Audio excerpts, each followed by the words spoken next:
Keila, mari kita berdoa minta berkat Tuhan agar diberi rejeki uang yang banyak supaya kamu bisa sekolah dan jadi orang sukses. Wah, asik-asik bisa jadi orang sukses. Tapi ada berkat yang lebih bermanfaat dan bernilai kekal, yakni minta Tuhan berkati dengan kerinduan untuk mengenal Tuhan melalui firman-Nya. Puji Tuhan, kamu diberi hikmat dari sorga. Tadi Papa ingin tahu reaksi Keila bagaimana. Ternyata kamu sedikit mengerti.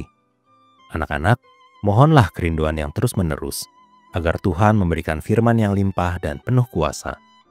Sesaat lagi kita sampai pada bagian terakhir mengenai Kristus sebagai pemberian Allah bagi semua bangsa. Artinya bukan hanya buat bangsa Israel, juga bukan hanya untuk bangsa Indonesia, namun untuk segala bangsa di muka bumi ini. Adik-adik, kita akan kembali belajar firman Tuhan dalam petualangan kita dalam kerajaan Allah. Namun sebelumnya, mari kita berdoa, kita mohon pimpinan Tuhan. Bapa di surga, kami bersyukur Engkau beri kami waktu untuk belajar firman Tuhan.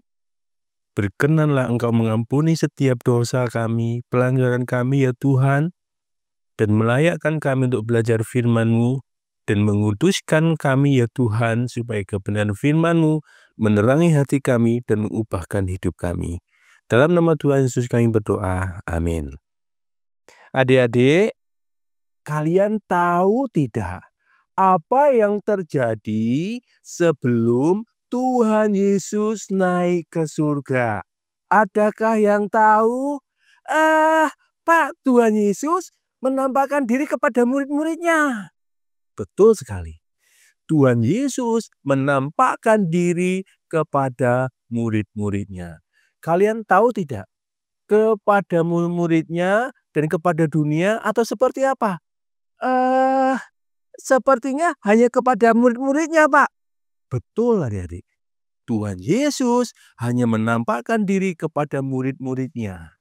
Dan apakah kalian tahu apa yang dikatakan Tuhan Yesus atau apa yang menjadi tujuan Tuhan Yesus ketika Tuhan Yesus menampakkan diri kepada murid-muridnya?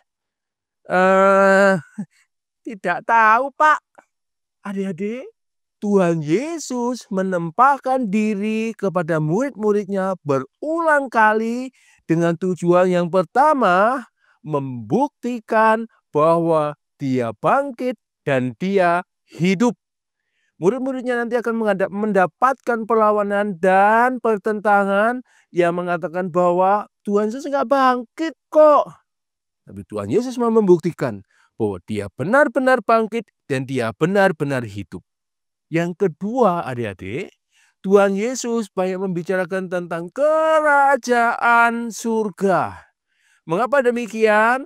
Karena Tuhan Yesus mau menyiapkan murid-muridnya untuk sebuah misi yang diberikan oleh kerajaan surga atau kerajaan Allah.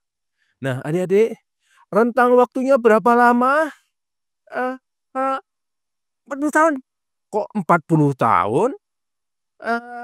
40 hari, Pak. Ya, 40 hari. Dalam rentang waktu 40 hari, Tuhan Yesus berulang-ulang menampakkan diri kepada murid-muridnya.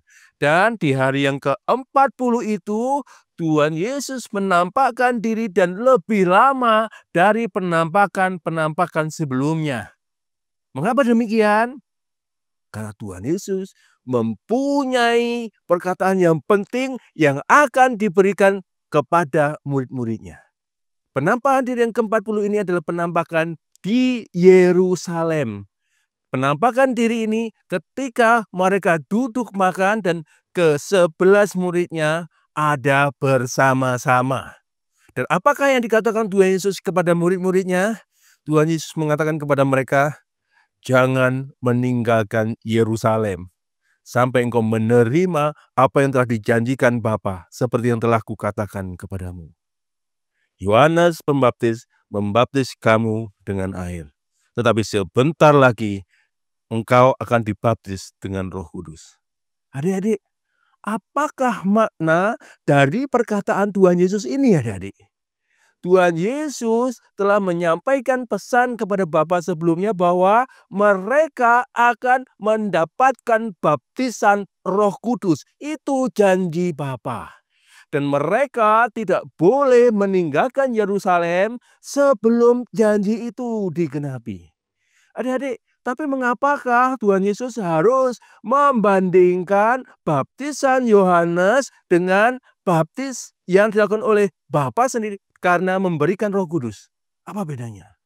Adik-adik, baptisan Yohanes adalah sebuah perlambang bahwa nanti murid-muridnya akan mendapatkan baptisan yang sesungguhnya, yaitu mereka mendapatkan kuasa dari Roh Kudus. Mengapakah ini penting, adik-adik? Karena dengan kuasa Roh Kudus sajalah orang-orang yang mati secara rohani, mereka akan dibangkitkan dan mendapatkan hidup. Dan hanya orang-orang yang hidup secara rohani saja, mereka yang dapat diproses oleh Tuhan, terus dibentuk oleh Tuhan, terus dikuduskan oleh Tuhan, sehingga menjadi orang-orang yang mempersembahkan hidup yang sempurna bagi Tuhan. Tanpa pertolongan Allah Roh Kudus, tanpa kuasa dari Allah Roh Kudus, mustahil orang itu dapat bertumbuh, dapat semakin baik dan semakin mempermuliakan Tuhan. Tidak mungkin. Hanya oleh kuasa Roh Kudus sajalah maka setiap orang bisa merasakan kebutuhannya akan juru selamat.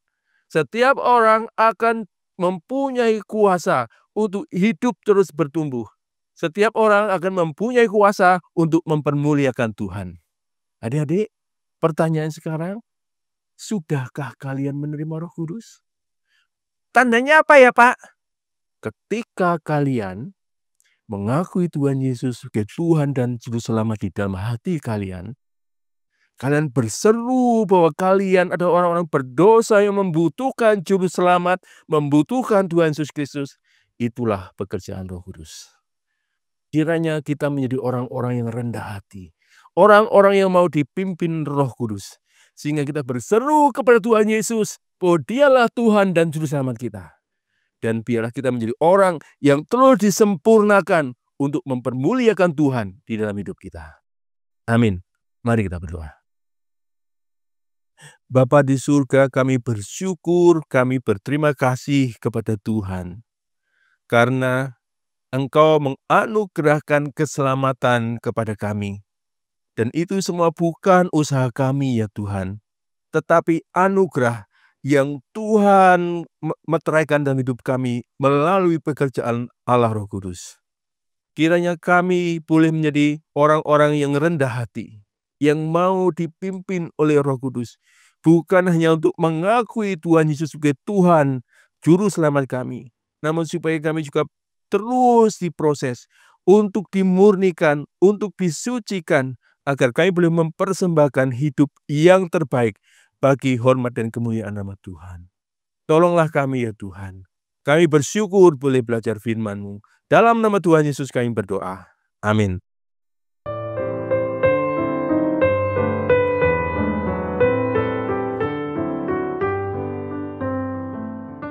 Kayla senang sekali dapat satu kebenaran lagi. Ternyata baptisan Roh Kudus itu sudah dijanjikan sejak Perjanjian Lama. Makanya kita rugi besar kalau tidak belajar firman Tuhan dengan tekun. Baptisan Yohanes menggunakan air yang melambangkan pembersihan, sekaligus juga menjadi lambang Roh Kudus turun ke atas kita. Jadi sebenarnya, baptisan Roh Kudus itu sama dengan sakramen baptisan kudus yang dialami setiap orang percaya. Berarti kita tidak perlu dibaptis Roh Kudus lagi ya Pak? Bukankah air yang menjadikan perlambang Roh Kudus turun ke atas kita benar-benar telah terjadi pada waktu kita dibaptis? Puji syukur kepada Tuhan, sebab Roh Kudus menuntun kita semakin dekat pada kebenaran dan hati nurani kita dibersihkan oleh kesaksian Roh sehingga dapat melayani Allah yang hidup. Oh, jadi pekerjaan Roh Kudus itu memungkinkan manusia yang sudah mati secara rohani dapat berjalan dalam kebenaran sehingga dapat melayani Allah yang hidup. Benar, kita tidak boleh sombong. Namanya orang mati ya tidak bisa berbuat apapun. Terima kasih Roh Kudus sudah membuat aku mati terhadap dosa. Kita lanjutkan perjalanan di bawah pimpinan Roh Kudus dengan membaca Kisah Para Rasul 1 ayat 6. Sampai jumpa.